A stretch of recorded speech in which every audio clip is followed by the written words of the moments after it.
Well, here's our President Biden clips of the day. Today, he's having a little issue with the ATF. He just can't quite seem to get ATF right, repeatedly calling it the AFT.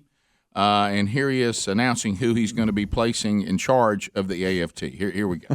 Today, I'm proud to nominate David Chipman to serve as the director of the AFT.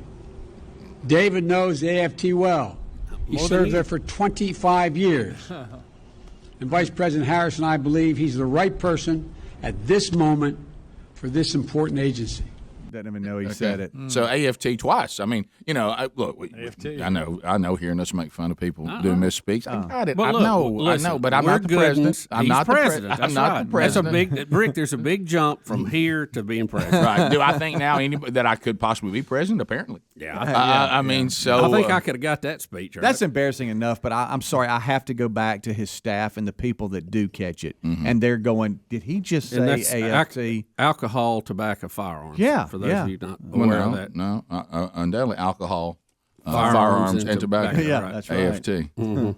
Don't you wish you just have some kind of earpiece? ATF. And President ATF. ATF. All right. So and then you get to the creepy. You get to the stumbling around, but then you get to the creepy. And of course, remember, elections have consequences. We've said that so many times. So now here's President Biden, and he wants us to know that we should not think the Constitution is an absolute, that the amendments there are not absolute, and he wants to make sure that we understand that. So here he is. Nothing I'm about to recommend in any way impinges on the Second Amendment. They're phony arguments suggesting that these are Second Amendment rights at stake from what we're talking about. But no amendment to the Constitution is absolute. You can't yell fire in a crowded movie theater. We call it freedom of speech. From the very beginning, you couldn't own any weapon you wanted to own. From the very beginning the Second Amendment existed, certain people weren't allowed to have weapons. So the idea is just bizarre to suggest that some of the things we're recommending are contrary to the Constitution. I see where he tries to add the addendum at the end. When you're hearing him, because it starts out in the Second Amendment people, they hear the president saying your Second Amendment right is not absolute, and no amendment is absolute. And he tries to use there's responsibility that goes with it, and I agree with him on that. Right. When it comes to freedom of speech and things like that, of course. They tend to. The only problem is when the left starts that kind of talk, just like with freedom of speech, they don't stay inside the things like you can't yell fire. Before you know it, they're saying that by the way, you can't even. We're going to even tell you what you can and can't say. Period. Right. And that's where you got to be a little concerned about the Second Amendment when they start this kind of talk about it. Yeah, they've invented the term hate speech. Don't forget that. Right. But Rick, I mean, the Second Amendment is pretty straightforward. A well-regulated militia, being necessary to the security of a free state, the right of the people to keep and bear arms, shall not be infringed, to limit in any way. Right. Pretty straightforward, isn't it? Yeah, well, when he says things like he tries to throw in examples, you do need to go ahead and say, and let me show you why what I'm saying is true, because when we started, here's what they said. Well, you just read what they said. Mm-hmm.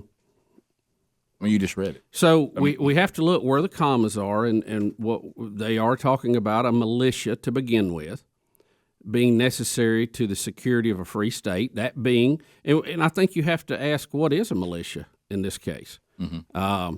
That's farmers, that's business people, that's fathers, that's dads who grab their gun in a moment's notice to defend their property against invaders foreign and abroad, abroad and at home. Yeah, domestic and abroad, yeah. Right, thank you. Look, that's all right. It's rare that I've been there where that word's there, and it felt good to actually have it. Okay, and then we move to the next phrase in this, the right of the people, because sometimes they argue, well, they mean the military. Well, a militia is not the military. No, it's not. The militia is common folks who come to the common defense. Okay. So our third phrase here, the right of the people to keep and bear arms. And arms is capitalized. Okay, so now we clearly have moved from any possible interpretation of military to the people to keep and bear arms. And then the one that really holds it all together, here's the glue to the whole thing, shall not be infringed. What if I get a red flag by me? What if I get a red flag? That's a big that's a big word.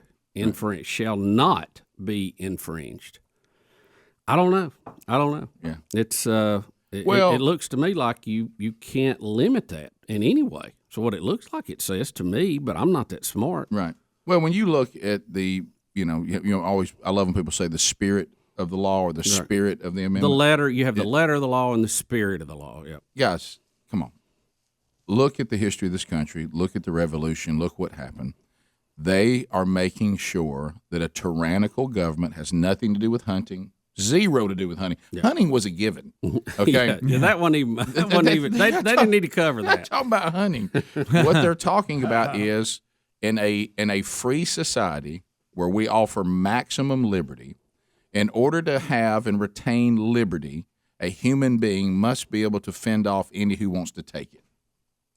A foreign invader, bottom line, or a tyrannical government, or that's criminals, what it says. or gangs, or anybody. Yeah, and I know that makes some people uncomfortable, but that's what it says. Because I'm sorry, we're going to have to figure out another way to deal with it. You think the king let you? No, he probably let you hunt, but he didn't let you sit in a situation where you had things to be able to defend yourself. You look at every tyrannical government we've ever known. What did they always get? The guns. Yeah. Well, under the guise of making you safe. Yep. Anytime the government says they want to make you safe, be real careful. All that means is we're going to scare you so we can grab power from you. And then if you get to where you're not scared of something, then we'll have some more hyperbole and we'll try to scare you with something else. You know, the thing that always kind of gets me with a lot of our officials, our elected officials, it just seems like they do this because they can't really do anything else. I know. I always feel in my soul we're getting a bunch of rejects. You know, on some level. Now, there's some that are better than others, but I'm kind of like... Who was it said it? They also seem to be the kind of people that just get a jolly out of being able to tell other people what to do. Yeah. We'll be back. Rick and Bubba, Rick and Bubba.